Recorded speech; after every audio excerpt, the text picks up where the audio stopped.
Assalamualaikum warahmatullahi wabarakatuh. Suara jelas? Okey, suara jelas kot ya? InsyaAllah.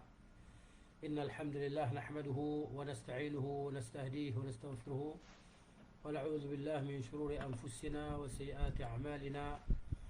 May yahdihillahu fala mudilla lahu wa may yudlil fala hadiya lahu. Asyhadu an la ilaha illallah wahdahu la syarika lah. وأشهد أن محمدا عبده ورسوله صلى الله عليه وعلى آله وصحبه أجمعين.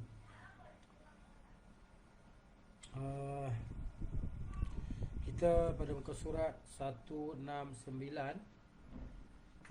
masih lagi dalam kata Ibn Qayyim rahimahullahu ta'ala, pembahagian tabib itu kepada 5 bahagian. Dan kita malam ni cerita tentang bahagian yang keempat ya. At-tabibul hadiqul mahiru bisuna'atihi, seorang tabib ataupun tenaga medis, dia kata yang ahli dan berkompeten. Berkompeten maksudnya berkeahlian, mahir di bidangnya. Lalu dia berijtihad, memberi resepi kepada pesakitnya ya. Dia ijtihada, berijtihad bersungguh-sungguh dengan ilmu yang ada pada dia, dengan begitu detail dan teliti. Dia memberi resepi ubat kepada pesakit. Fa akhta'a fi ijtihadihi, tapi dia tersalah dalam ijtihad dia, dalam keyakinan dia. Fa qatalahu, maka dia tanpa sengaja membunuh pesakit tadi, silap ubat. Fa huwa yukharraju ala riwayatain. Nama dia ni dalam kes ni ada 2 riwayat lah.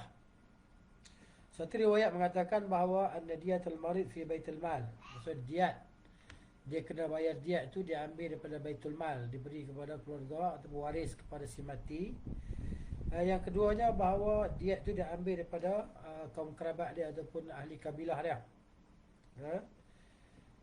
Dan ke atas dua-dua perkara ini telah dibuat nas oleh Imam Ahmad bin Hanbal rahimahullah berkenaan dengan kesalahan imam ataupun al-hakim lah, pemerintah.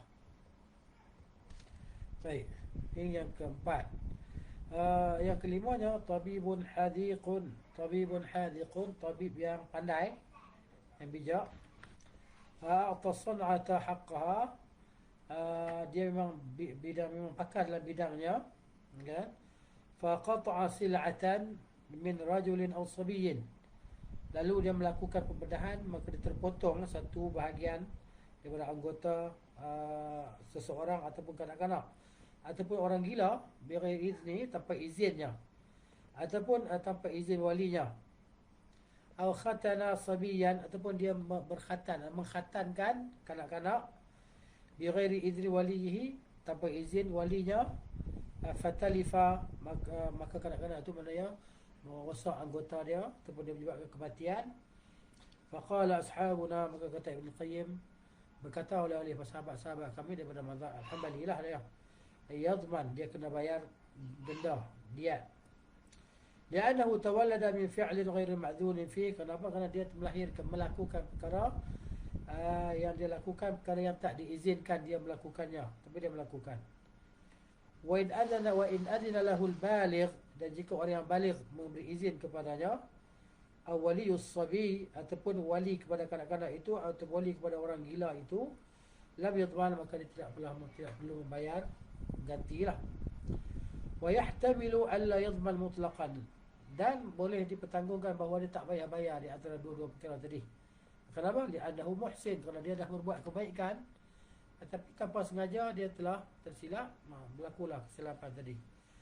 Wa ma 'alal muhsinina min sabil, dan tidak ada ke atas orang-orang yang berbuat baik itu maknanya balasan tak baik kan. Wa aidan, dan begitu juga fa innahu in kana muta'addiyan, sekiranya dia ni orang yang melampaui batas, fala ithra li wiznil wali fi isqat ad-daman. Maknanya kalau dia melakukan perkara itu kerana dia sengaja buat kan, fala athara, maka walaupun wali mengizinkan, maka dia tetap kena membayar denda ataupun ganti dhaman, ganti rugi. Wa illam yakun muta'addiyan, kalau dia tak sengaja, fala wajha li dhamani, maka tidak ada cara untuk menuntut dia supaya membayar denda. Baik, ini yang ke-5 lah. Yang terakhir yang 5 kan. Kemudian kata Ibn Qayyim rahimahullah,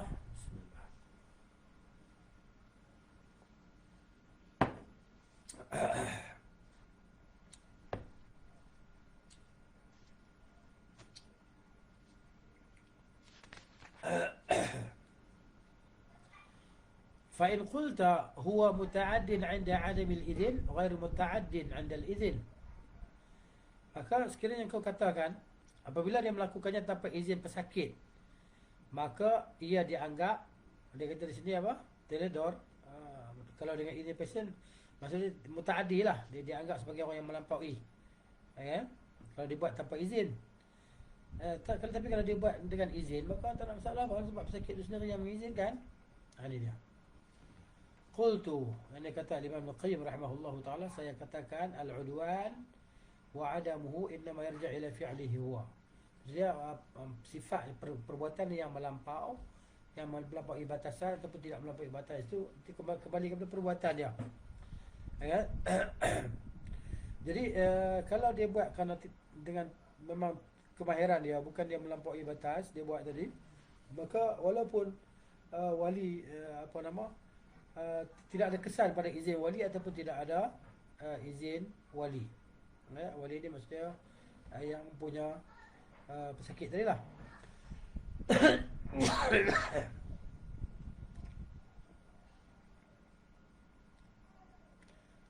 Kalau wali izin tapi dia tak sengaja, maka tak kena taubat juga. Begitu.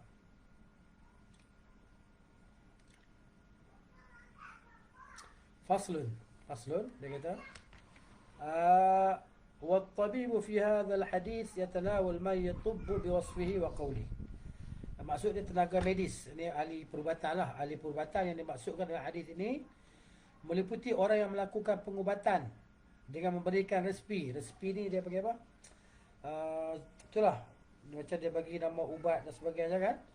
Atau sekadar memberikan petunjuk pengubatan, dia kira sebagai ahli perubatan. Yang biasa disebut sebagai tabib. Tabib. Jika dia mahir di bidang pengubatan mata disebut kuhal, spesialis mata, bahagian mata ni kan. Kemudian jika ia ahli di bidang operasi dan pembedahan disebut jarahi, ahli bedah. Kalau dia ahli di bidang sunat menyunat, khatan ni disebut khatin. Kalau ahli di bidang pengobatan melalui metod mengeluarkan darah dari lubang hidung, di sini disebut fasd. Maknanya bukan daripada lubang hidung ni. Dia al-fasdu ni maknanya biasa dia orang akan ambil urat di kaki ataupun urat di tangan, akan diikat kan. Kalau boleh kalau Google al-fasdu ni kita akan dapat penjelasan dia apa makna al-fasdu itu. Al-fasdu, A-L-F-A-S-H-D-U, ataupun dalam bahasa kita dipanggil berpetik kan. Teknik ni ada kan, kalau ke sebelah mana di Selangor ni ada orang buat ni, maknanya diikat kaki dia sehingga urat di kaki dia timbul kan, nampak urat besar tu timbul, maka dia gunakan jarum tadi yang macam takuk macam tu, lepas tu di ujung jarum tu dia macam getah paip ya, dia buat alat khas lah, maka ditikam di urat besar tadi dengan jarum yang macam tu. Maka nanti urat darah akan terpancar keluar. Darah akan terpancar keluar masuk dalam tu, baru dia akan keluar ikut paip tadi. Darah kan. Ini bisa perubatan dia membuat kerana untuk menghilangkan darah tinggi ke, gout ke, ataupun kalau di bahagian kepala dia untuk hilangkan sakit mata dan sakit kepala. Ini al-fasdu. Dia kata sini buang darah ke hidung kan. Tak, bukan macam tu pun. Wallahu a'lam. Al-fasdu. Jadi ini fasid. Fasdu. A-E-L-F-A-S-H-D. Al-fasdu. Boleh Google, tengok apa dia cerita tentang al-fasdu ni. Apa nasihat doktor yang pakar tentang al-fasdu ni kan. Boleh kata boleh, yang macam mana dia punya kefiat dia, cara-cara dia kan. Gitu.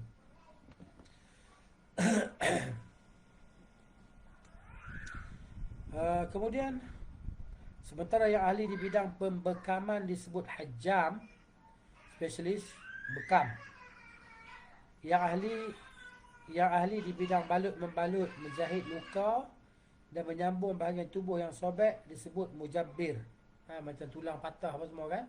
Memasukkan tulang, sendi tulang ke tempat dia panggil mujabir. Itulah. Yang ahli di bidang pengobatan dengan besi panas dan api dikenal sebagai kawwa. Yang ahli di bidang suntik menyuntik disebut haqin, tukang suntik. Pengobatan itu bisa berlaku untuk haiwan peliharaan atau manusia. Sebutan sebagai doktor atau tenaga medis secara bahasa bisa atau boleh dilekatkan kepada mereka semua sebagaimana telah disebutkan sebelumnya. Sebagai tenaga medis, ahli perubatan yang mengambil spesialisasi di bidang penyakit tertentu mengikuti perkembangan kebiasaan yang ada, sama halnya dengan spesialisasi haiwan sesuai dengan kekhususan suatu kaum. Ya. Maknanya setiap orang dalam bidang dia lah, yang mana dia pakar, kepakaran dia. Doktor ni pun ada kepakaran masing-masing. Ada pakar tulang, ada pakar jantung, ada pakar mata, ada pakar bedah, kan? Pakar saraf dan sebagainya, kan? Jadi doktor pun ada bahagian bidang-bidang masing-masing. Pakar kanak-kanak, kan? Begitu. Kemudian faslun, seorang tenaga medis yang ahli dalam upaya pengubatannya selalu memperhatikan 20 perkara berikut. Dia dah ada 20 perkara. Okay.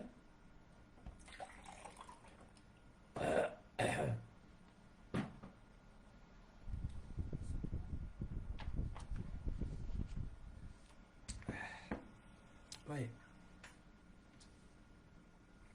Apa dia 20 perkara tersebut yang mesti diperhatikan oleh ahli perubatan, ya? Sebut di sini dalam kitab ni, dalam bab ni. Pertamanya dia kata mencermati penyakit, termasuk kategori penyakit apa. Dia kena tahu dulu, cek dulu, pastikan. Kan tanya kawan tu ni, tanya dengan betul maknanya kau ni sakit kat mana, apa sakit, jenis sakit dia. Jadi maknanya apabila bertepatan dengan pengetahuan dia, ilmu dia, bahawa orang ni sakit dia ada ciri-ciri sakit-sakit tertentu yang dalam ilmu dia, kan? Dia kena mencermati jenis penyakit supaya tidak silap memberi penjelasan dan tidak silap memberi ubat lah. Termasuk kategori penyakit apa? Penyakit saraf ke, penyakit tulang ke, kan? Penyakit hati ke dan sebagainya. Itu yang pertama.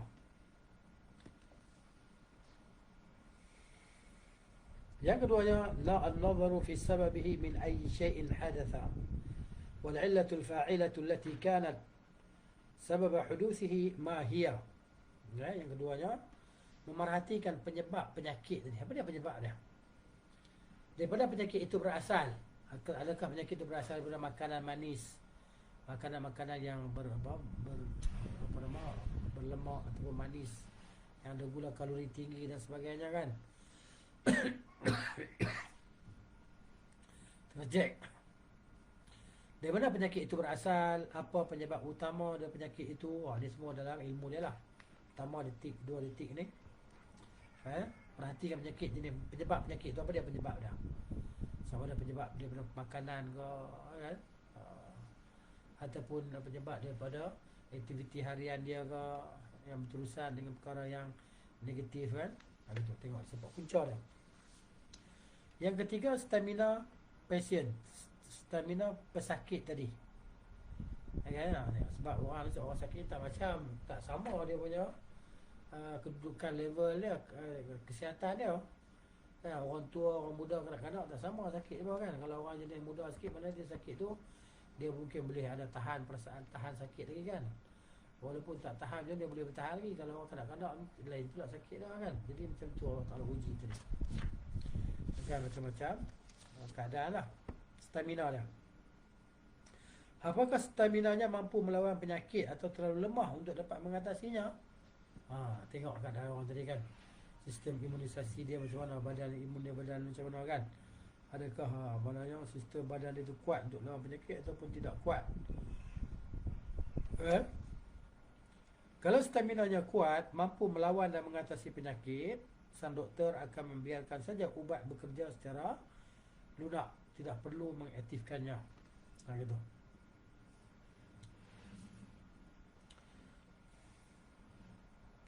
Yang keempat, metabolisme pasien yang normal, bagaimana kondisinya? Maksudnya tubuh dia, macam mana keadaan tubuh dia tadi, Ya. Kemudian metabolisme pasien yang tidak normal. Lepas tu usia pesakit. Usia dah. Kebiasaan dia.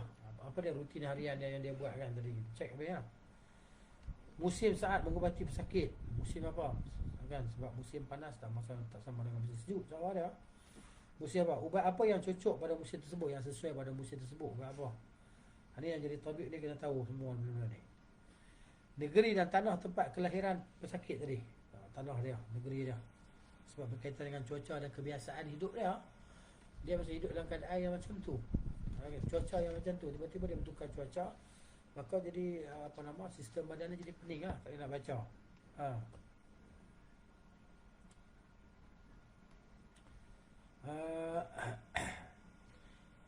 Kondisi cuaca saat terjadinya penyakit, mencermati ubat yang digunakan untuk melawan penyakit. Kena cek betul-betul lah ubat tadi yang digunakan kan. Meneliti daya kerja dan kualitas ubat dan perbandingan dengan stamina pesakit. Kena cek weh. Kan? Kualiti ubat ni macam mana? Ubat ni kuat ke tak kuat ke? Kan? Ubat yang ni ubat ni dia punya efek dia sikit je ke, tak kuat ke? Kan? Gitu. Kita tahu habis semua. Yang ke-13, yang menjadi target terapi bukanlah semata-mata melenyapkan sumber penyakit saja, tetapi menghilangkannya dengan cara aman tanpa menimbulkan efek yang lebih kompleks. Bila cara terapi itu dianggap tidak aman kerana menimbulkan efek penyakit lain yang lebih kompleks, lebih baik dibiarkan sahaja. Cara terbaik pada saat itu adalah mencuba meringankan penyakit yang ada. Cuba ringankan sakit dia tadi. Kan? Seperti penyakit yang menyerang mulut pembuluh darah. Pembuluh darah ni kan ada sakit yang menyerang di situ.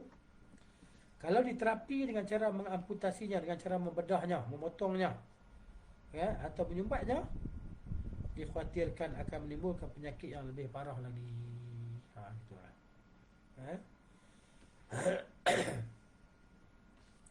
Yang ke-14, diupayakan terapi dimulai dengan metod yang paling sederhana lah.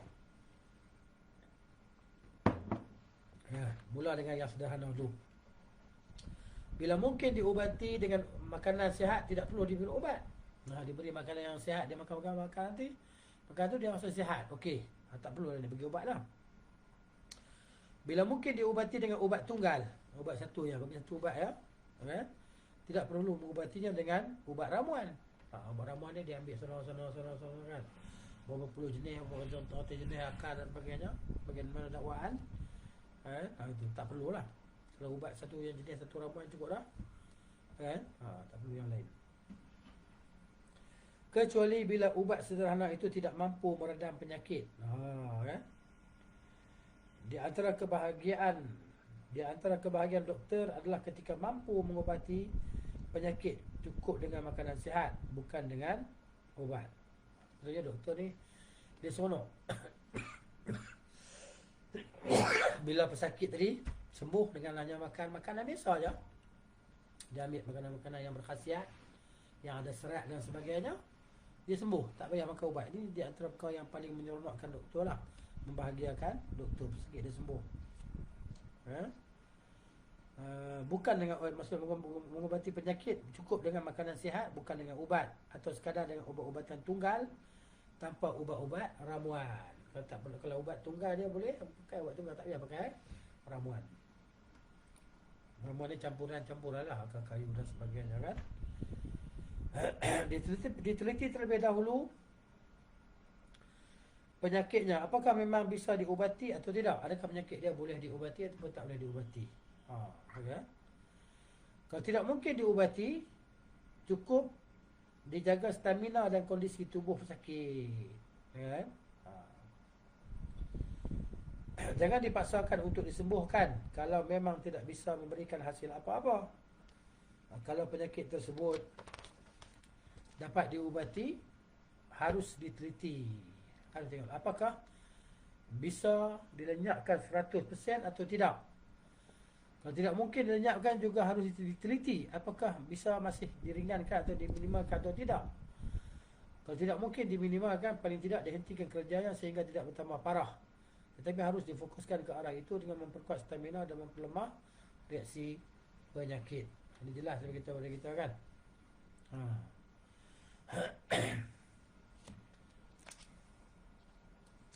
Apa yang kita perlu buat lah, kepada penyakit tadi. Adakah penyakit yang boleh diubati atau tidak boleh diubati, kan? Kalau tak boleh nak diubati, nak buat macam lagi lah, kan?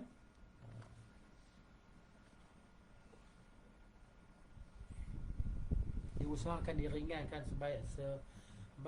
seringan mungkin lah kepada pesakit tadi. Yang ke-16, tidak mencampur adukkan proses pembakaran penyakit dengan urah atau cuci perut. Penyakit terlebih dahulu dibakar. Bila proses pembakaran sudah sempurna, baru didorong keluar. Ini bahasa simbolik dia lah, kan? Gitu. Jadi tak perlu nak guna penyakit berbagai jenis tarik, berbagai cara penyembuhan lah. Cukup dengan satu cara penyembuhan, kan? Jadi tentang penyakit yang dalam perut tadi kan, maksud dia boleh tunggu dia sampai dia boleh hadam. Kalau tak boleh hadam, maknanya baru boleh dikeluarkan dengan cara muntah lah, kosongkan perut itu.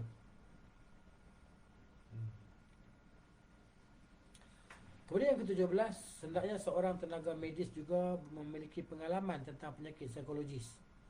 Ini kena ada jugalah penyakit psikologi ni, penyakit hati dan terapinya. Kerana itu merupakan fondasi besar dalam terapi penyakit fizik.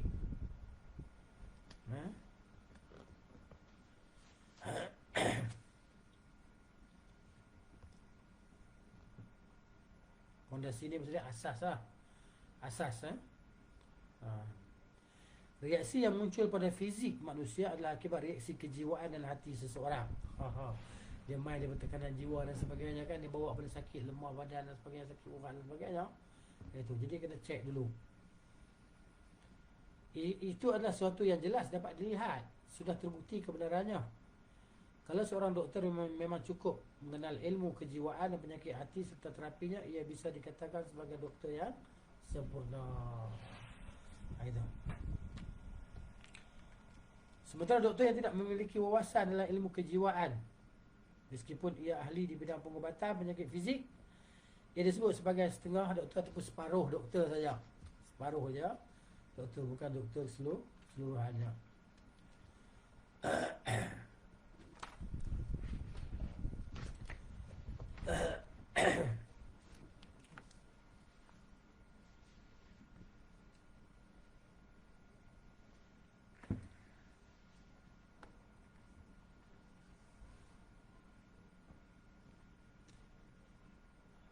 Sementara doktor yang tidak memiliki wawasan dalam ilmu kejiwaan, meskipun ia ahli di bidang pengobatan penyakit fizik, ia bisa disebut setengah doktor, separuh doktor.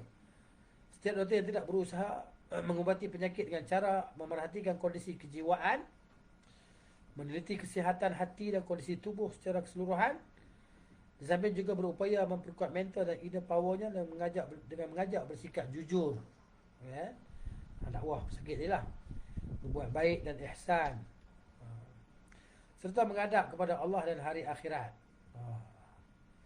Dia bukanlah seorang doktor sejati, melainkan hanya mendoktorkan diri yang kurang berkompeten, kurang yang berkeahlian.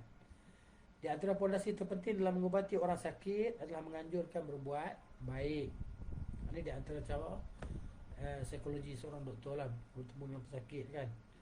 Anjuran berbuat baik dan berbuat kebajikan, berzikir, berdoa, bersikap tunduk kepada Allah Jalla wa'ala, memohon dan memelas serta bertaubat kepadanya. Semua perbuatan tersebut berpengaruh amat besar dalam mengusir penyakit. Tengok. Sebab tu kita tengok psikologi dia kan, kalau kita pergi ziarah kawan-kawan kita yang sakit ke hospital kan, dia tengok kita datang dari jauh, dia dah senyum, muka dah ceria lah kan. Yang tadi muka masam tengok kawan dia sampai, dia dah ceria, seronok dia. Sebab apa? Ada hari ni orang pertama mari sembang dengan dia. Tidak, dia sembang dengan orang kerja sebelah je lah, kan. Kita kalau boleh sembang, tak boleh sembang tu seorang tu lah, kan. Jadi gitu. Maksudnya, jadi ini pondasi terpenting lah, asas paling penting dalam mengubati orang sakit adalah menganjurkan berbuat baik dan kebajikan, berzikir, berdoa, bersikap tunduk kepada Allah Subhanahu wa taala, memohon dan memelas serta bertaubat kepadanya. Semua perbuatan tersebut, memelas ni pada memelas ni maknanya merendahkan diri lah, kan? Semua perbuatan tersebut berpengaruh amat besar dalam mengusir penyakit dan mengupayakan kesembuhan, lebih daripada apa yang dapat dilakukan dengan berbagai-bagai ubatan biasa. Kan? Ini maksudnya pertamanya orang tu beriman kepada Allah Subhanahu wa taala, dia berdoa dan begitu pasrah tawakal kepada Allah, Allah akan datang kesembuhan kepada dia. Jadi kita kongsi satu cerita seorang sahabat, kawan. Dia ni kena COVID-19. Dia kena COVID. Jadi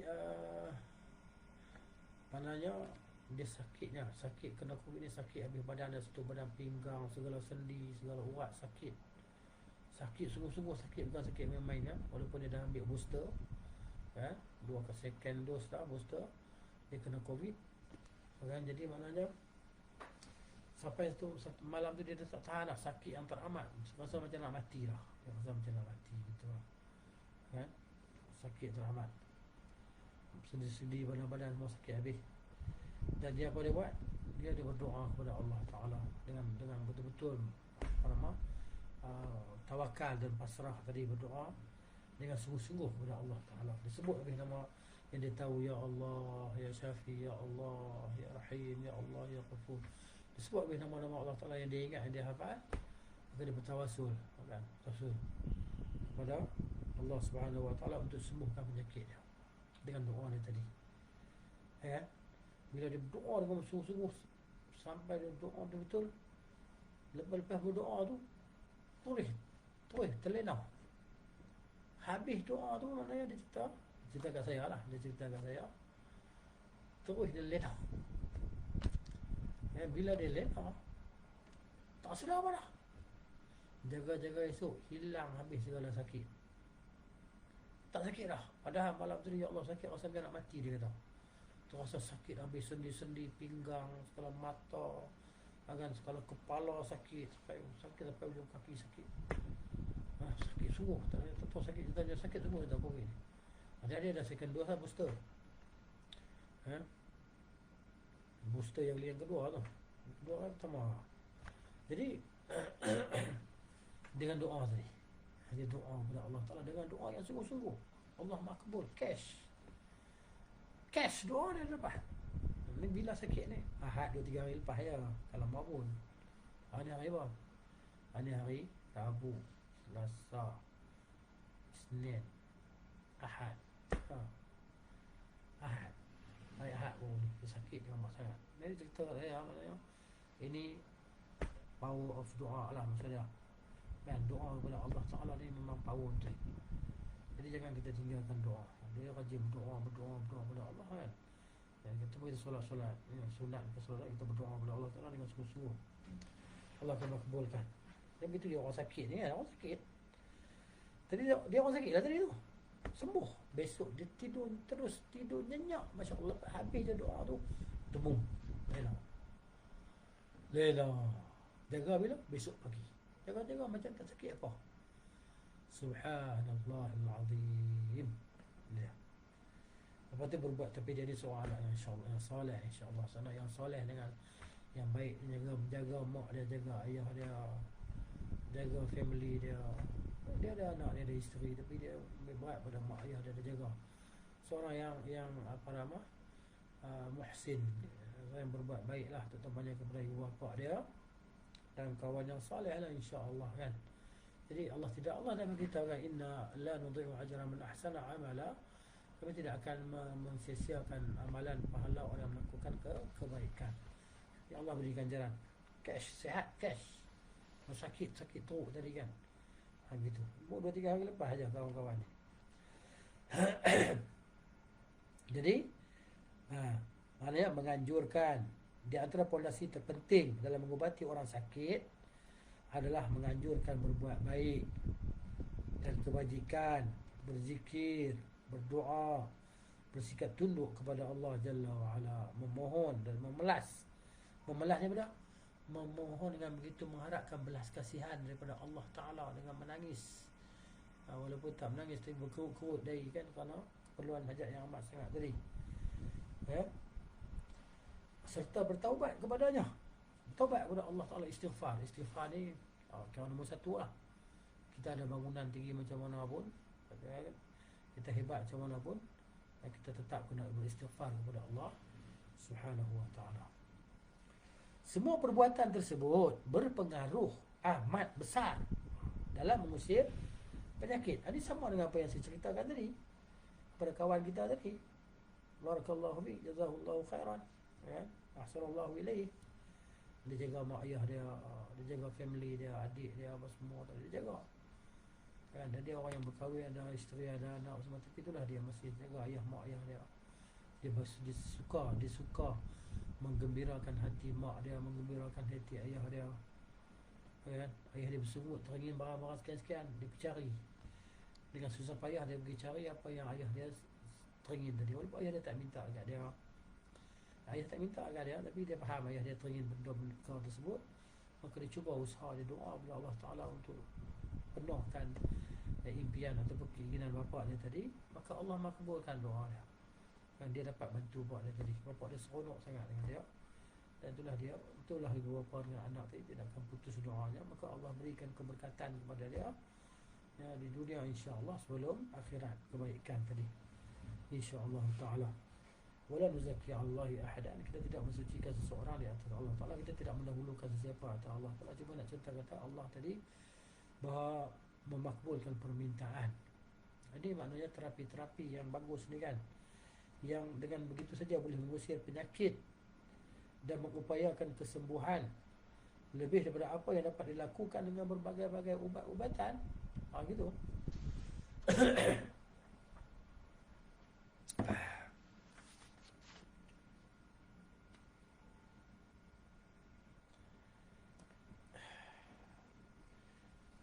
Ubat-ubatan biasa. Namun semua itu bergantung pula dengan kesiapan hati kita.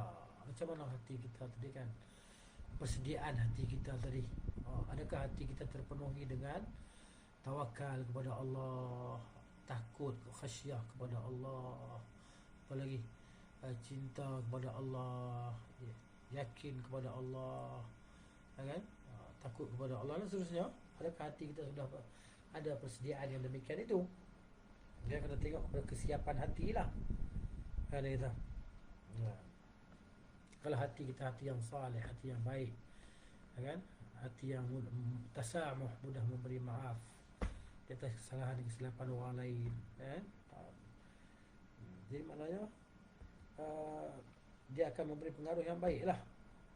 Itu keyakinan dan kepasrahannya dalam upaya menolak penyakit.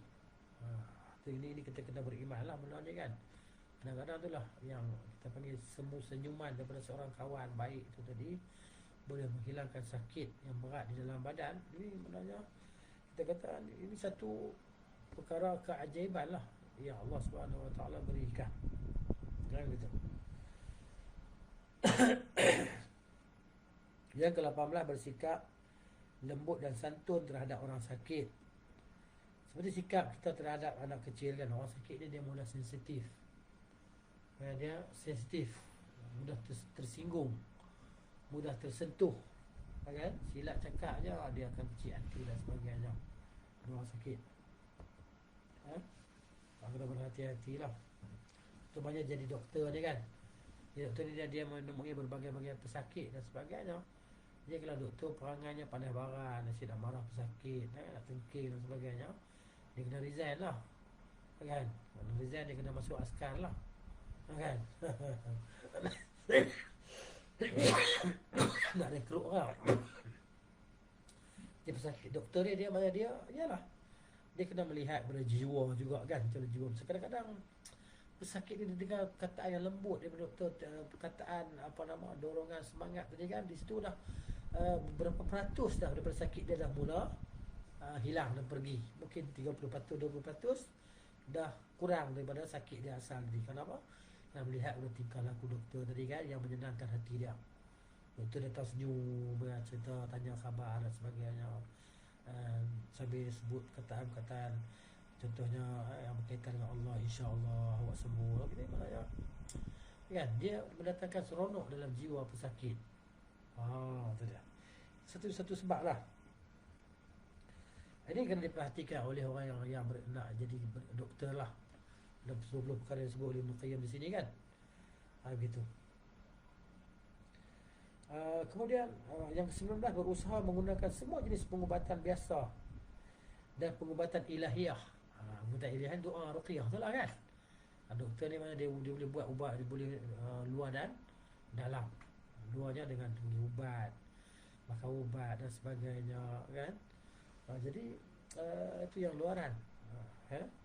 Kemudian dengan perbuatan ilahiyah, dengan ruqyah, baca Al-Fatihah, doakan kepada si pesakit, As'alullahal azim Rabbal arsyil azim ay yashfiyaka, As'alullahal azim Rabbal arsyil azim ay yashfiyaka, As'alullahal azim Rabbal arsyil azim ay yashfiyaka. Doktor baca yang ni kan. Dia kumpulkan di antara dua kehebatan dia, kepakaran dia, kepakaran dari sudut tabib biasa ni dan dari sudut ruqyah dia. Doa syafakallah, tahur, insya-Allah, sabar kan. Ini semua perkataan motivasi kan. Doa pengobatan ilahiyah dia panggil ni. Disamping juga dengan sugesti. Sugesti ni maknanya ubat jenis psikologi lah. Psikologi macam mana? Kerana banyak kalangan pakai medis yang menggunakan sugesti atau placebo. Placebo ni apa dia? Sejenis ubat. Saya cek tadi, tengok dalam apa nama, dia punya definisi dia, placebo ni. Satu, dia kata disebut sebagai ubat kosong. Dia jenis kapsul ke kosong kan, tablet kosong, tak ada bahan aktif pun, tak ada ubat benda tu. Cuma dia nak mainkan, dia nak main jiwa pesakit tadi. Dia nak mainkan jiwa pesakit ni, dia lakukan ni dalam ilmu kedokteran. Kalau kita cek tadi, kalau tengok placebo tu kan, boleh Google tengoklah. Dia pun kalau tidak menggunakan bahan aktif yang dimasukkan untuk meningkat atau memperbaiki kesihatan, yang mana doktor tadi guna dengan tujuan dia lah. Tujuan nak tengok macam mana pesakit dia, adakah dia pesakit tu berkaitan dengan mental dia, ada kaitan dengan dia punya mental. Kalau diberi ubat tu dia rasa macam lega lah, padahal bukan ada yang bahan aktif pun ubat tu, tapi psikologi dia macam tu. Orang ni bila tengok jarum dia rasa macam sihat, lega. Macam ni lah kita cerita. Kalau dukun kan, ada yang menyamar sebagai dia menipu dukun kan. Dia dibongkar penipuan mereka. Saya pernah tengok dalam YouTube lah. Ada satu orang ni, dia ambil telur ayam, lepas tu dia ambil jarum yang picagari kan. Dia ambil sirap merah kan, sirap merah dalam picagari tu kan. Lepas tu dicucuknya di telur ayam tadi, maka dipicitnya sirap tadi kan ke dalam telur tadi lah. Mungkin dalam kuantiti yang sikit, biar nampak macam darah. Biar darah dan air, darah setitis darah, 2 titis darah macam tu lah, ataupun satu sudu darah kan dalam telur tadi kan. Disuntik darah sirap tu dalam telur tu, dicabut, maka dia ambil lilin kan, dia ambil sebatang lilin, maka dia gosok lilin tu di telur tadi lah. Telur yang yang ada lubang dicucuk tadi kan. Okey, dia gosok. Ini dalam poket, dia letak dalam poket dia. Jadi dia pergi jumpa orang. Dia ni sebenarnya dia nak membongkar tipu daya dukun bomoh ni. Dia pergi jumpa satu orang dekat kedai. Dia kata, "Cik, saya nak scan cik, tengoklah. Cik ni ada penyakit apa ya? Nanti nampak cik ni macam ada masalah, sakit dalaman." Kan? Ini dia punya psikologi dia. Okey. Dia pegang scan, dia buat macam dia scan lah kepala tadi kan. Jadi korang tu macam mana cik rasa? Saya rasa macam berat lah kepala. Saya rasa kepala saya macam ada sesuatu lah, rasa berat dalam. Okey, tak apa-apa. Sekarang kita keluarkan penyakit ataupun sihir yang ada dalam kepala encik ni. Kita dengan gunakan telur yang saya bawa ni. Telur. Yang dia pun ambil lah. Kan? Dia tak telur, dia golek telur tadi yang dia buat sendiri telur tu. Dia bawa tadi. Maka dia tengok ni telur dia. Kita ambil bekas. Dia buat kat kedai kopi tu. Di Indonesia lah, bukan di Malaysia, di Indon. Jadi dia ambil bekas mangkuk, dia pecahkan telur. So tengok. Telur orang tu tengok saya pecahkan telur dia apa dalam telur ni. Dia pecahkan. Jadi bila dipecahkan telur tu, adalah darah macam darah merah tadi kan dalam telur tu, dalam bekas tadi. Dia tengok. Saya dah keluarkan sakit dalam kepala awak. Sekarang awak rasa macam mana? Dia kata rasa ringan tu. Rasa ringan. Okay. Dia kata ringan. Ringan apa benda dia kata. Ini semua trik penipu, pembohong dia kata. Saya buat kerja ni, saya nak bongkar pembohongan, bomoh-bomoh ni. Dukun-dukun ni. Ini sebenarnya saya buat sendiri. Ini cara saya buat. Dia pun tunjuk video YouTube, video yang dia rakam, dia buat benda-benda macam tu kan. Orang tu tengok, kan terkejut. Padahal tadi macam boleh kata macam rasa berat, kepala rasa sakit kepala. Lepas tu dia dah dibuat dengan telur tu, dia rasa ringan kepala dia, rasa macam lapang. Ini psikologi semua ni. Macam dia lah menggunakan placebo ni kan, dan dia membuahkan hasil yang menakjubkan. Pesakit tadi dia boleh sembuh. Jadi penyakit yang berkaitan dengan mental dia lah. Dengan mental saja, mind mental dia boleh sembuh penyakit dia. Rasa macam tu kan. Kita macam saja tak percaya, tapi itulah dia hakikat dia. Ya. Bahkan tidak bisa dilakukan dengan penggunaan ubat-ubatan. Seorang doktor yang handal akan berusaha menggunakan segala cara pengubatan untuk menyembuhkan penyakit. Ya. Nampak tak? Seorang doktor yang handal akan berusaha menggunakan segala cara pengubatan untuk menyembuhkan penyakit. Jadi doktor ni dia seronok, paling seronok bagi dia bila dia usaha dia berjaya, orang sembuh dengan cara perubatan dia cukup seronok. Tak lah kita pun tanya lah doktor-doktor yang ada ni kan. Doktor yang ada ni kita tanya dia betul lah ni. Kemudian kata Ibn Qayyim lagi rahimahullah ta'ala yang ke-20-nya, ini adalah senjatanya para doktor, yakni bahawa dalam melakukan upaya penyembuhan dan pengubatan hendaknya tertumpu kepada 6 hal. Usaha dah. Kita bukan tabib kan, bukan doktor, jadi kita ada pengetahuan lah sikit bila kita baca tentang ni kan, penjelasan dia. Kita tahu macam ni cara dia kan. Apa dia 6 perkara tersebut, 6 hal tersebut. Dia menjaga kesihatan yang ada. Ya, maksudnya setakat mana tahap kesihatan dia, setakat tu dia ada kesihatan dia, setakat dia ada 60%. 40% ni dia dalam keadaan dia sakit. 60%. Jaga tahap dia 60%. Jadi jangan menurun jadi 50%. Kan? Biar dia maintain 60 ataupun dia naik lagi 61, 60 dan sebagainya kan, 65, 70% sangat dia maintain. Jaga kesihatan yang ada pada pesakit tadi. Itu yang pertama kan? Yang pertama kalau bolehnya. Yang keduanya, tumpuan dia doktor tadi, mengembalikan kesihatan yang hilang sebisa mungkin kan? Maksudnya tarik balik kesihatan tadi kan, semampu yang dia boleh buat dengan macam-macam cara yang dia boleh lakukan tadi.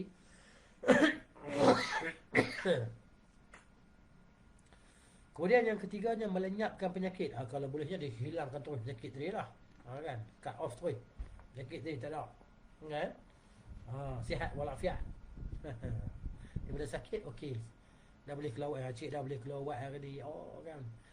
Dia suka, dia seronok, pesakit pun dia seronok juga. Lenyapkan penyakit. Yang keempatnya, meminimalkan sebisa mungkin lah, seboleh mungkin dia kurangkan sakit tadi. Kemudian yang kelima dan yang keempat kan. Yang kelima, mencari alternatif yang paling sedikit bahayanya dan menyingkirkan yang lebih berbahaya. Mana yang paling kurang bahaya diguna. Sebab doktor ambil ubat tadi kan, ubat dia try ubat ni, ubat yang ringan sikit, lebih sikit tadi kan. Kalau ubat yang ringan tu lega, okey lah, dia maintain ubat tu lah. Meninggalkan yang manfaatnya lebih sedikit demi mendapatkan manfaat yang lebih besar. Ini dia. 6 perkara ini adalah poros lah dari proses perubatan.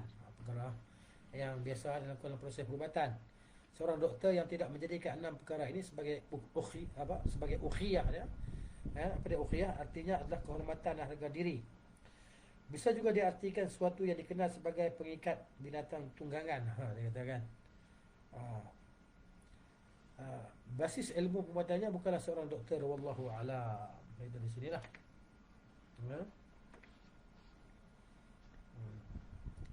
وكل طبيب لا تكون هذه أخيته التي يرجع إليها فليس بطبيب. Maksudnya jadikan ini sebagai pedoman ya untuk dia rujuk balik. Kalau dia tak buat benda ni maka dia bukan tabib lah, kata Syekh Ibn Qayyim di sini. Allah Taala. Kemudian dia kata wallahu a'lam. Kemudian faslun, fasal yang seterusnya kita sambung di sini insya-Allah. Kita berhenti di sini. Kita akan sambung lagi lah di minggu depan billahi taala. Wallahu taala alam bisawab. Sallallahu ala nabiyyina Muhammadin wa ala alihi wa sahbihi ajma'in. Subhanakallahumma wa bihamdika asyhadu an la ilaha illa anta astaghfiruka wa atubu ilaik. Assalamualaikum warahmatullahi wabarakatuh.